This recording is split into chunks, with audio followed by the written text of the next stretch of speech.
so many new pieces to this IU football team. To me, that's going to set the tone on how you get ready for games on Saturday in the fall. I would put that Indiana room up against anybody else in the conference, and that's something that we typically don't even come close to saying. If you want to get total sickos committee about it, there's a position battle at long snapper too. This is the Hoosier Huddle Podcast, part of the College Huddle Podcast Network. Good afternoon, good morning, depending on where you are. Happy Memorial Day weekend. IU football never sleeps, Sammy, and I think it's my favorite part of the year. Different this year because there's some optimism around the guys again, which we can talk about. But it's 98 days until kickoff, which means our countdown to kickoff has started, our annual series where we go from 101 all the way to kickoff and highlight every single player on the roster, including walk-ons, including your superstars, including your transfers, including guys that are hurt. Cover every single guy on the roster so people at least can try in this crazy day and age of portal combat and committing to 4 different schools at the same time, try to at least piece the roster together. But Sammy, how you doing? I know you're going to enjoy the weather this weekend, Indy500 Weekend. But how's it going? Outside of my professional basketball team, life is pretty good. And I know I'll get some stuff in the forums being a Knick fan. Man, game 1 was brutal. Game 2 was, I don't know, worse. It wasn't, none of it was good. And all of it will, be dealt with accordingly with beverages this weekend. But it is my favorite time of the year, Alex. It's when preview magazines come out. We do our countdown to kickoff, and we do everybody that is on the roster online, and we get to know players that, Elijah Hardy was one of them that we previewed in our countdown, said he was an interesting prospect, said that he might have a role, and he did. So it's one of my favorite times. We get to preview opponents as well, and opponents that IU really hasn't played. Kennesaw State, Old Dominion, Oregon.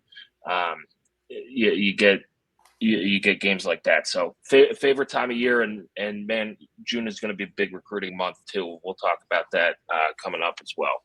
Yeah, for sure. Someone I work with, actually, they said her fiance for his bachelor party, they're doing a group of like 13 guys. They're going out, all IU football guys, which, my kind of people. They're, instead of going to, Vegas or somewhere warm or whatever, they're all going to do the Oregon game together. So I thought that's a cool trip. Like, I know a lot of people have not been out there before, totally different part of the country. I don't think I can swing that one this year. I think I'm going to hit at least 2 road games, but yeah, that one's on my list for sure. I've heard it's really, really cool up there. But I was like, that's a sweet bachelor party. So that's the way to do it. So, all right, Sammy. Lots of stuff, I think, roster related, lots of other stuff. Win totals are out, portals closed. We can talk about all that. But I think the thing that's got a lot of people talking is this Bison, which I think is fun. They've, I think, done it kind of the right way. For those that are watching on YouTube, if you're listening to this, subscribe to our YouTube. There's a picture of it from the most recent teaser on the screen right now. He seems fun. The Bison seems fun. The most recent video is Coach DeVries, who also we figured out he's left-handed, which is interesting. Shooting some jumpers, pops out from behind the stanchion there. We've seen him in a video with Coach Sig while he's watching tape, and he pops in. So the Bison is back. When they officially reveal it, we don't know. But I think it's pretty fun, Sammy. Yeah, I think it's getting close to being revealed. If I was in charge of things, I would have it revealed at Huber's and all these fundraising events. I do think that they missed an opportunity here with Pete DePremio, who's our IU's resident Bigfoot expert extraordinaire, and having a cameo for Pete would have been real cool. But man, I think the marketing department's done a really good job with that. You had not only Sigurd DeVries, but Sidney Parrish. Jeremy Gray has played multiple roles as well in it, and it's it is there to create excitement. I know there's been talk on the forums on it's got to be an intimidating mascot. It can't be a silly mascot and all that stuff. In reality, it's there to sell merchandise. It is what it's there for. You want to sell. You want to get kids hooked. You want to sell the little Bison stuffed animals or the Bison T-shirts and stuff like that. And it's fun, and it's fun to have something to be excited about in May, especially coming off of last football season, and this just adds a little bit of fuel to that fire and excitement. Yeah, I would say like it's the mascot for most of the people listening to this right now. It's not for you. It's for the younger kids. It's for people that may not be as interested in the teams. Like, it's supposed to be fun and like a way to get people that may not have cared before to at least be like, oh, that's fun. That's cute. I like it. Let's pay $20 for a stuffed animal. Exactly. Whatever. Right. And the other thing, like, I would say that I think would be really fun is you see like all these college football teams do, and we should talk uniforms at some point, just in general, because I could talk about it for a long time, but I actually like the ones we had last year. Pretty simple. Anyway, all these other schools will do like alternate helmets or have unique elements to their uniforms based on the mascots. Now that IU is bringing one back into the fold, maybe for a game you throw in like an alternate Bison logo decal on the helmet, or one game you have like a Bison inspired uniform, or I don't know, something like that. We've seen IU do kind of one-off uniforms for basketball and football in the past. Could be really fun to have like a Bison helmet, or like, I don't know, something like that could be really, really cool. How they incorporate them into the games next year, I think, is really interesting too. Like, will you travel on the road? I think it's just good because every year the Big Ten media days, when they do the mascot picture and everyone's like, oh, nice one, IU, nice mascot you got there. Now what are they going to say? We're going to have the sickest dude in the Big Ten now running around in a big Bison costume. So will be pretty fun. I'll be interested too if they like, will it be students? Will it be, someone they hire? I think that part of it's interesting too. I always love like the school traditions where they're not allowed to say that they're the mascot, and then on graduation they like, take the head off. Or I always thought that's kind of funny, but we'll see. I think really cool. Yep. Are you going to do it, Sammy? I've heard you might get a shot. That's what I'm known for, is my crazy antics, excitability, and excellent dance skills. Those are the top 3 bullet points on my resume. Okay. That's good to know. Jeremy Gray, if you're listening to this, Sammy he's at the games anyway, so just keep him in mind. Although the mascots can't talk, so I can't use my New York sarcasm. Right, yeah, fair. That's true. Okay, other thing that came out, I think since we've recorded our last pod, Big Ten win totals via FanDuel Sportsbook are out for 2025. This is the time of year really when you see those. Spring portals closed, coaching changes for the most part are done. Win totals are out. I use at 8.5, which places us tied for second in the Big Ten. So looking at the teams, you got Ohio State, Oregon, and Penn State all at 10.5. IU, of course, plays Oregon and Penn State on the road, so definitely those will be real tough. IU and Michigan at 8.5, and then a big group of teams at 7.5 wins. Illinois, Iowa, Nebraska, USC, and Washington. IU, of course, plays Illinois and Iowa, so you got 4 teams in kind of that top half, and then the rest are kind of below that 6.5 total. So we got, Michigan State, Rutgers, UCLA, Wisconsin, Maryland, Northwestern, and Purdue kind of at the bottom there. So 8.5, I think, is fair, Sammy. We've talked a lot of winnable games again this season. 4 really tough ones. And that Illinois game, obviously, everyone keeps pointing to. Obviously, it'll be a big game. Illinois has high hopes. IU has high hopes. That'll be a real measuring stick for both teams early. But 8.5, what do you think? Not as free money as it was last year. What was it, 4.5? Lucky if you got it at 4, and they crushed that by I think like October 5th or whenever they played Northwestern. Right. It's a good number. You know how it works is anybody's guess, but you know Vegas sets it 8.5 is.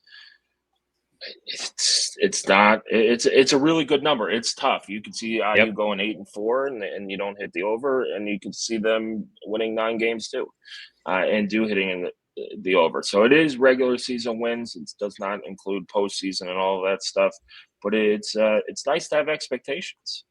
Yeah, no doubt. Yeah, I mean that's the number, and Vegas has big buildings because they're good at setting the numbers. But yeah, 8.5. I think.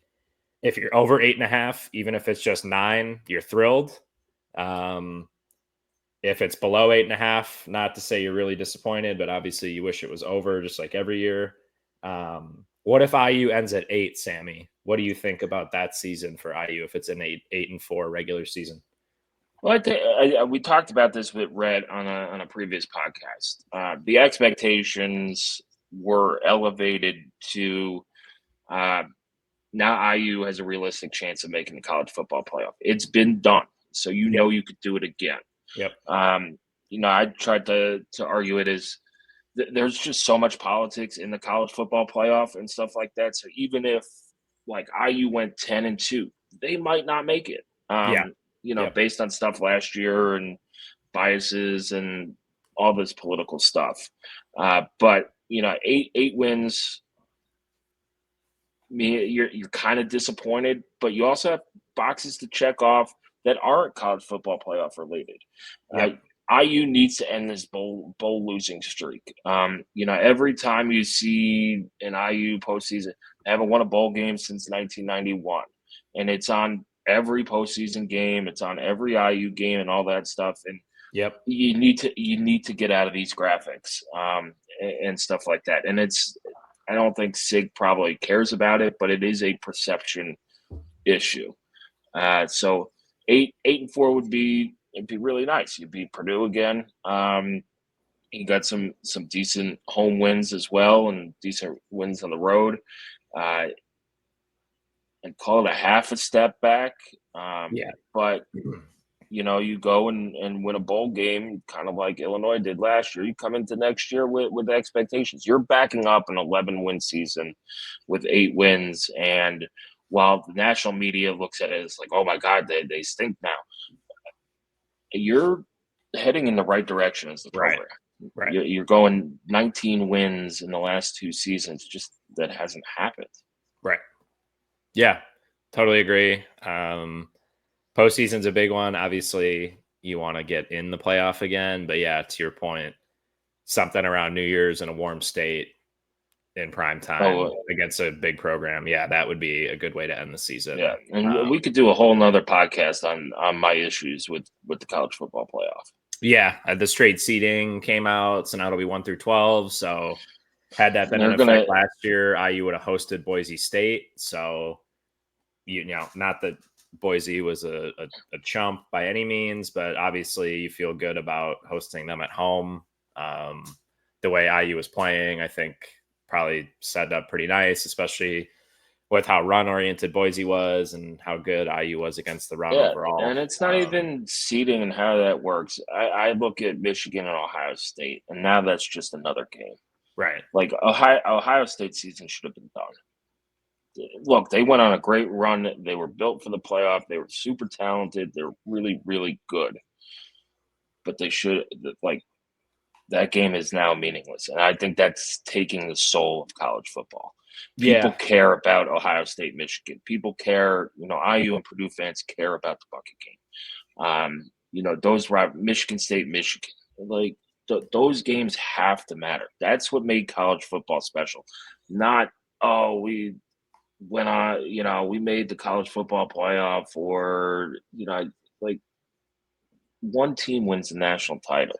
That's it. One team out of 136, and now we're taking away what made this sport special and crazy, and all that stuff, just because a bunch of suits need some extra money and maybe a casual fan will watch a little bit more.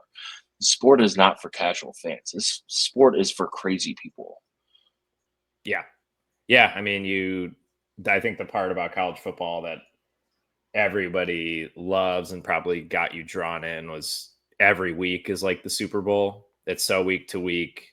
Every game matters. People make wild overreactions either way based on a win or loss every week, which I always tell people to caution against. But I mean, that's the fun of it. And you get 12 Saturdays. You and I always talk about that, Sammy. Every year, everyone's like, oh my God, let's fast forward to this game, or I can't wait for that game. And you and I are always like, you get 12 Saturdays. I mean, there's only so many Saturdays. And now you have Thursdays and Fridays and Sundays as well, which is another thing. Not that the games lose. I mean, every game's still important, like always, but yeah, probably less important, especially towards the end of the season. And then I guess the other thing, and I do want to touch on the win totals again, that are on the screen here, but I mean, the preseason polls are super important too. Based on where you start, that basically gives you your margin for error. So it's the same thing. You're seeing ESPN already do the same stuff. Illinois is the darling right now, and then all the SEC teams. But I mean, some of the national media guys, like I think Bill Connolly had IU like 21st or something. 23rd, and then Joel Klatt has taken up his IU love again, right? And stuff like that. But yeah, it's now your preseason polls matter a lot more, even though they shouldn't, right? But they matter a lot more to where let's say IU starts the season at 20th. They have a nice runway up into that Illinois game where you're probably inside the top 20. Between 15 and 20 if you start at 20, and you win that, you get vaulted up. But yeah, it's like if IU started unranked and goes 3-0, you're looking at it like it was last year, where it's like, oh, now these teams stink, and all those things. But yeah, to me, college football playoff, while there's more important games, I think it takes the meaning away from these games a lot. Like it was almost meaningless that Michigan beat Ohio State last year. Yep. If you're a Michigan fan and say, they won a national title. Yeah, no doubt. All right, back to win totals real quick before we move on. One on this list on the screen that you like. If you were a betting man, give me one over or under for a Big Ten team on here that you like. But I can go first if you're not ready. Yeah, you can go first. I'm debating between two. Okay. For me, I am going to go under Michigan State, under 5.5. I think their roster kind of went through a lot in the spring portal. They did bring in some guys. You're banking on Aiden Childs now in year 2 with Jonathan Smith. They came over from Oregon State together. We saw Childs last year for a little bit before he got hurt when IU just smacked Sparty and East Lansing. We played them again in Bloomington this year. For me, they were just really inconsistent last year. Not a team that really struck fear into you offensively. Marsh, their receiver who they kept, is going to be a monster again next year. But when I looked at what they did in the portal, I wasn't like, oh my gosh, MSU is back. They have a ton of stuff going on, and like, say what you want, whether it affects it or not. I think it does, but like Mel Tucker's back in the news. Their AD just got forced out. So a lot of turmoil, I think, just in general around that program right now. And Aiden Childs for me last year was just way too inconsistent. Super talented. So maybe he'll make a jump, but for me, that's one I look at. And then my other one, UCLA and Wisconsin are really interesting to me. Mine is Wisconsin under 5.5. Okay. That's my pick. And it's Like, they could be more talented, but their schedule's absolutely brutal. Yeah. You have to go to Alabama. You should win your other 2 non-conference games. Should beat Maryland at home. Then you got to go at Michigan. You get Iowa at home, Ohio State at home, at Oregon, get Washington at home, Illinois at home, and at Minnesota. Yeah. Like, finding 6 wins there, Tough. I don't love it. I mean, it's so under 5.5. You got Luke Fickell a little bit on the hot seat there as well. You have Alex's favorite quarterback, Billy Edwards, coming in as well to lead that offense. So we'll see. But if they got off to a slow start, 2-2 or 3-2, gets a little noisy. It gets a little noisy by that second week in October with Iowa coming in. Yeah. And if you're not 4-2 by the time Ohio State comes in,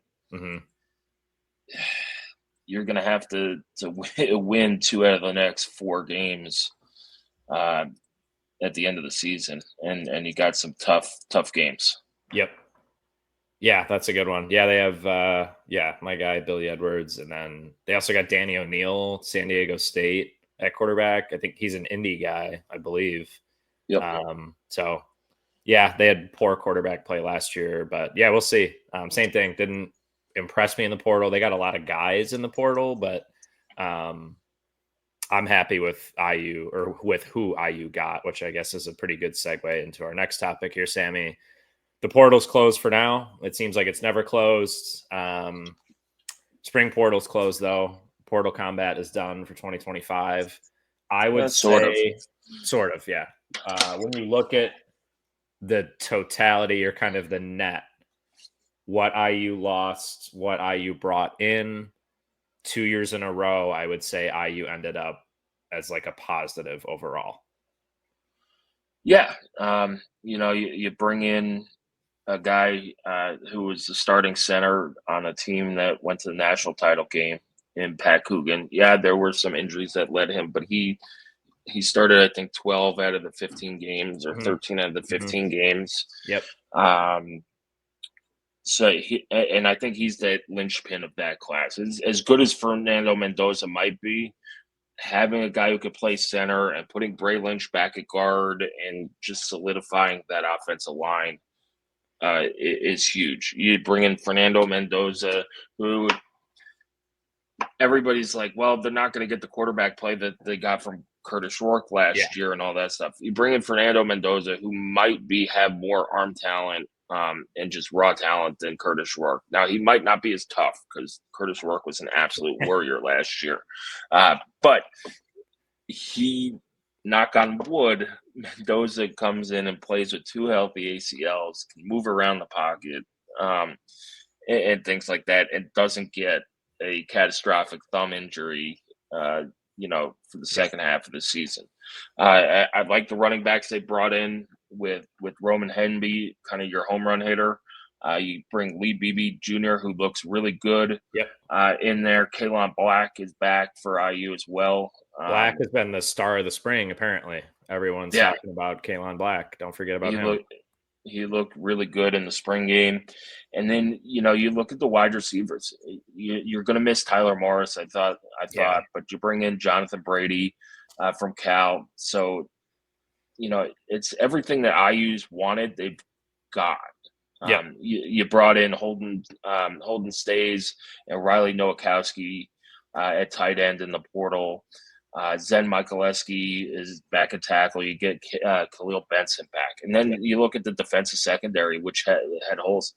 Your secondary, they were comfortable with Jameer Johnson, who started most of the year for IU last year, played very well. They were fine with him going to the portal. You bring in Devin Boykin at safety from NC State. He's an all-ACC player. Rylan Gandy from Pitt, another all-ACC selection. Lou Moore comes back as well. Lou Moore, who he was one of my favorites. Yeah, he should be eligible. A gamer. With all this JUCO stuff, but I don't know if it's like 100% official. But the anticipation is that all those JUCO guys are going to get an extra year anyway. And then Hosea Wheeler and Dominic Ratcliffe up front might not spell CJ West right off the bat, but we'll see. Yeah.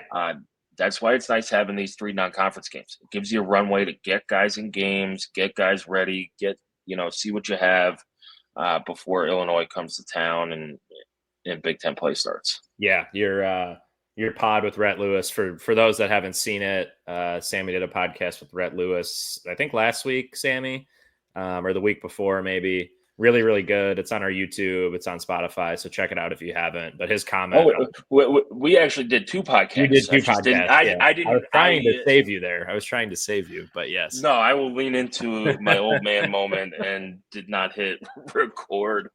And so I just had a 30-minute private conversation with Rhett Lewis. That was probably the best podcast that I ever not recorded. Yeah, your texts were pretty funny after that. You were like, that was really good. And then 20 minutes later, you were like, oh my God, what have I done? So that was pretty funny. But yeah, so version 2 of the podcast, go check it out. Rhett had a really good comment on Stays. He was like, when I was first around the team in its current form, he was one of those guys where you're just standing there on the sideline and he walks by and you're like, holy crap, who's that guy? Turns out he's your tight end. So that was pretty good. Rhett's obviously around a lot of dudes, a lot of time in NFL settings and the draft settings. So just that in itself is encouraging. But that's what we've seen. Like, he was a super highly rated recruit, some flashes. He's got to put it together. So we'll see. But yeah, portal's closed. I like what IU did. My favorite thing probably, and we'll talk high school recruiting in a second too.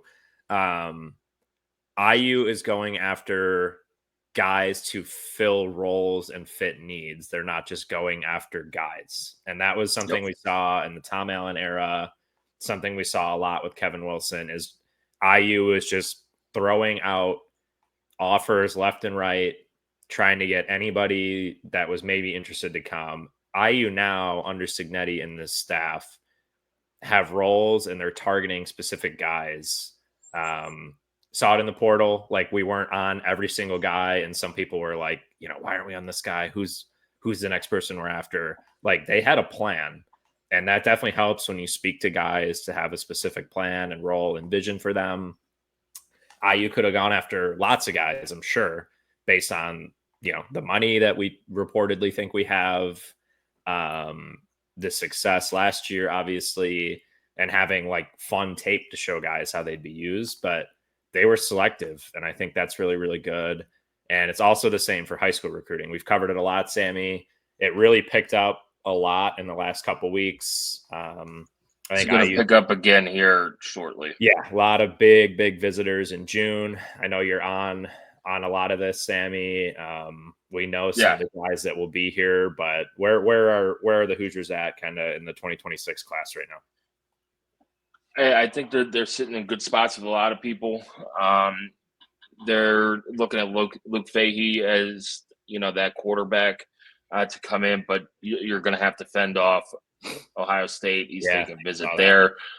Fahey will be in Bloomington, I believe the first weekend of June. It was June 6th through 8th in there. And I like what IU's doing with their official visits. They'll bring in some guys who are already committed in their official visits and kind of mix them with these guys who are uncommitted or still being recruited and stuff like that. But I think if my math is correct, and give me a break if it's not, because I am a teacher and I have 8 days left of school. So there's some brain fog. I think they have 35 guys coming on official visits over the first 3 weeks of June. Yep. Okay. Headlined by Fahey on that first weekend. And then you get guys, you get some big guys coming down the line as well. And some guys who are already committed. So I think you're going to see some commitments in June, like we always have. The last 5 or so years, your class is usually built by June, and I think that's what happens here. every time Sig talks to these national media guys, either ESPN or all that stuff, he makes it seem like guys have committed, but it hasn't made public yet. Been made public yet, and I think there are a couple of those guys on there. I would look for a Cam Miller to commit around his date and make that. And make that public, and we'll see what happens over the next couple weeks, and we'll zero in on some guys who may be close. 9 commits for IU so far. Most recent one, Gabe Hill, D tackle, one of the better players in Illinois. So that was a nice get. Illinois separately has been on kind of a heater recruiting, so that was nice to kind of pull him out of the state. Only one offensive skill guy right now, Trevor Gibbs, we think is going to play tight end, probably. Crown Point guy. One offensive lineman. He also might play. He might play stud as well. I think that they're listing him as like a kind of a defensive lineman first, and then tight end. And like watching his tape and talking to people who've watched him play in high school, he is a more productive defensive lineman than tight end. But he's just a tremendous athlete. Yeah. So we'll see. IU's on a lot of top guys too for like 2027. So, you string 2 good years together, if that's the hope, obviously, with the season coming up, that opens up a lot more doors.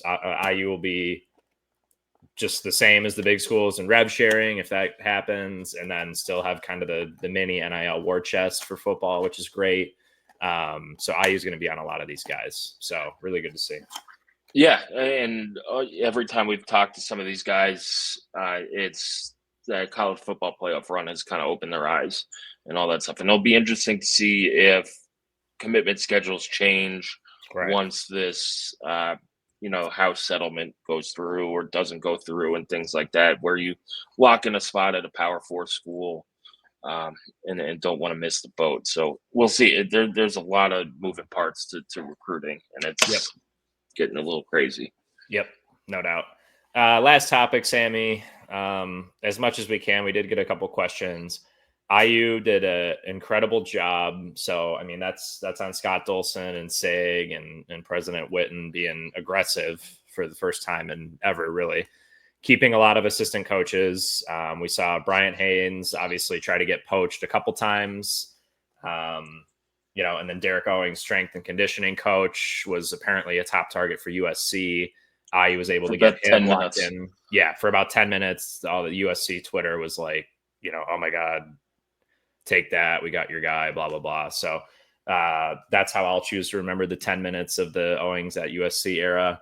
But the only new coach for IU this season, which is pretty much a rarity when you look at college football today, Chandler Whitmer, quarterbacks coach, passing game coordinator, comes from the NFL. Obviously a departure from Tino Sunseri, who has been with SIG basically as long as SIG has been a head coach in the D1 level. As much as you've seen of practice, which hasn't been a ton, Sammy, what can you kind of tell people about Chandler Whitmer? Yeah, so let me explain how practice works for the media at IU. We get to see a limited amount. You're not super close, so you can't tell when a coach is talking to their players. You can't tell what they're saying or what they're coaching, but you know that they're doing their job. And we're obviously not in meeting rooms, and we're not watching film with coaches and all that stuff. But he's detailed. To be an NFL coach, you have to be detail oriented. You see them go through reps. He's watching. He's talking to his guys. He's involved. I don't know if you describe him as a hands-on coach, but under Signetti, all these coaches kind of take a step back, watch, and then talk to their players and coaching them up. So he's worked with some big time guys, and it seems like a good hire, and we'll see if we could get some more looks into that during fall camp and focus on it. But not having a side-by-side comparison to Coach Sinceri and Coach Whitmer it makes it real tough to compare them. But they got a good one. I think they got a good quarterback coach, and as good as Coach Sinceri was, you feel confident that Coach Signetti is going to replace him with somebody who is just as qualified, just as good. And you got to remember that Coach Signetti has a background in quarterbacks too. So they're coaching Kirk Signetti's system and all of that stuff. And Sig said in spring practice that he has been coaching Coach Whitmer on that. So you should feel pretty comfortable that there should be very little drop off, if any, on that. I don't want to disrespect people and say it's an upgrade or anything like that, but it could be a different style of how people coach and stuff like that. But it will be Kirk Signetti's coaching points on offense, on stuff like that. So it's definitely been an off season, and to your point on retaining coaches and stuff like that, you're right. Brian Haynes, everybody thought he was going to Penn State, and then when Jim Knowles left Ohio State, it was here comes Ohio State, and you're dodging bullets and all that stuff. So he got a new deal, and IU. That makes me think that this commitment for football is here to stay. Yep, that sustainable. Yep. That and the Jonathan. I forget. It's not Jonathan Bender. That's the old Pacers player. Jonathan Bradley. That recruitment out of the portal when you lose Tyler Morris is that okay? We still have enough cash to go get somebody who's been productive at the Power 4 level, and was very productive at the G5 level at New Mexico State. So that makes me feel good. Yeah, definitely. It wasn't like, oh, you're out of money. Sorry, you already had your shiny toys. We have basketball stuff to do now. So yeah, very good. Cool. That was a fun little over a half hour here. I guess what else is on your mind, Sammy? We have a ton of recruiting stuff in June. We'll start kind of opponent previews and more of that stuff kind of over the summer as well.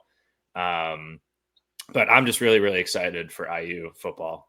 Always am, but I've been rewatching games on YouTube and highlights and all this stuff. And it's hard to not drink the Kool-Aid is what I would say. You're getting into the lull of summer in terms of sports. You'll have the College World Series here for both baseball and softball, but IU's probably out of both. Yep. I know they're out for softball, but they're probably out of it for both, and all focus is going on football. There is a lot on my mind, and a lot of it I can't speak to on here or publicly just yet. So bear with us. I'm not intentionally avoiding not telling people what's going on. I legally cannot tell people, and I apologize for that. So we're not trying to be shady or anything like that, but I am excited for the season. I'm excited to see what happens. I'm excited to preview these teams. That is literally my favorite part of this job, is sitting in July and August and going through these teams and talking to people who cover them and getting information and things like that.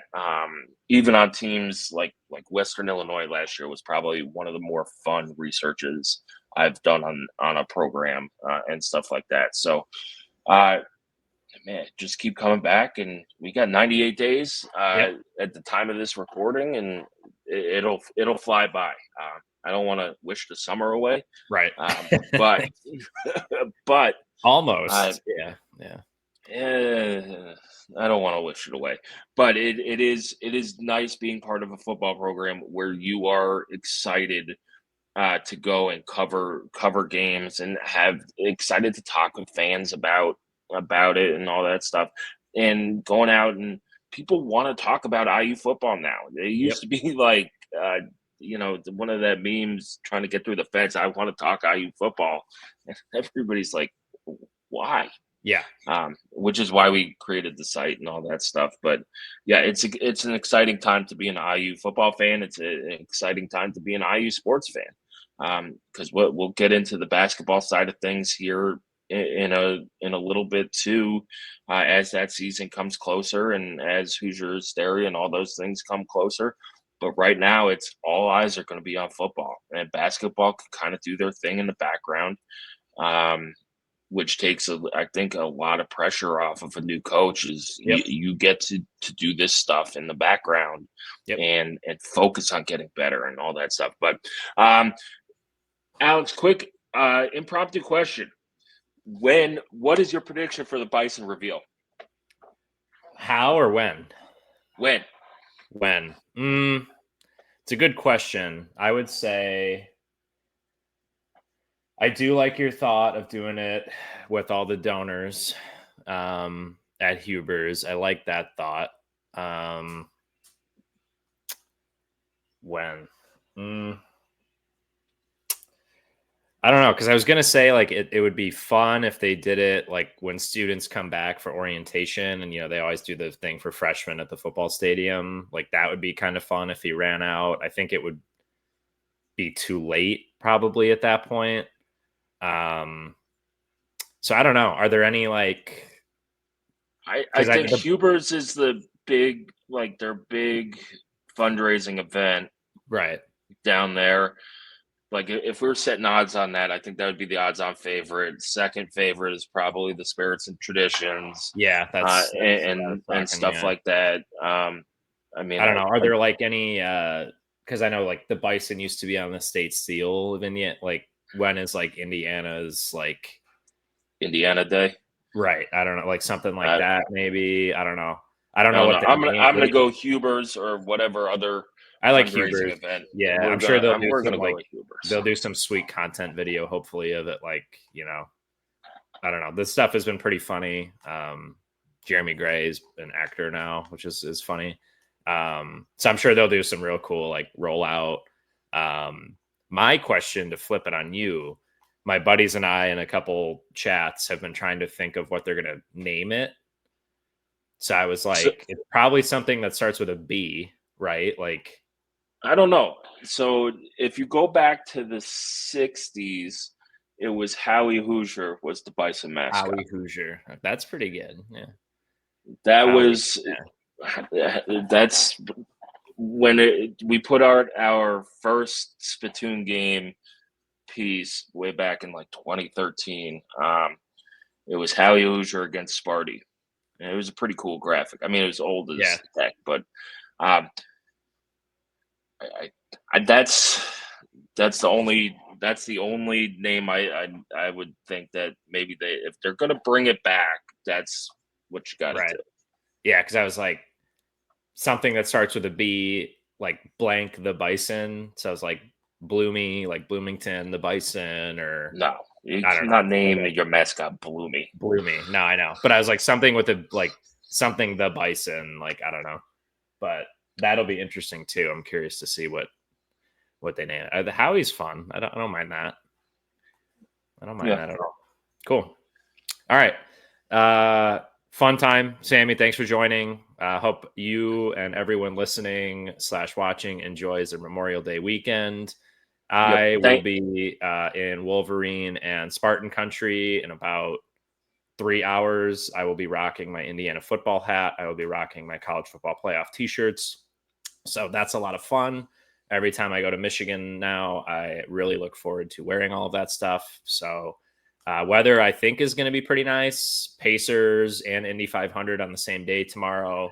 Pray for downtown Indianapolis. It's going to be nuts. It's going to be crazy. Going to be crazy. But that's what it's all about. And that's also, before we get out of here, just thank you to all the servicemen and women who made that ultimate sacrifice. Yep. That's why Memorial Day is around, is to memorialize them and what they gave to this country and all that stuff, and all that we can do and be able to enjoy that they can no longer. So thank you to them, and then we're cruising down to IU football. Yep, can't wait. All right. Sammy, thank you very much. Thanks everybody for listening. We'll have tons more this summer. Like we said, countdown is rolling. We'll cover all the recruiting, all the visits, all that stuff. So be sure to stay tuned for all of that. Sammy, thanks again. Everyone, enjoy your Memorial Day. Thank you guys for listening.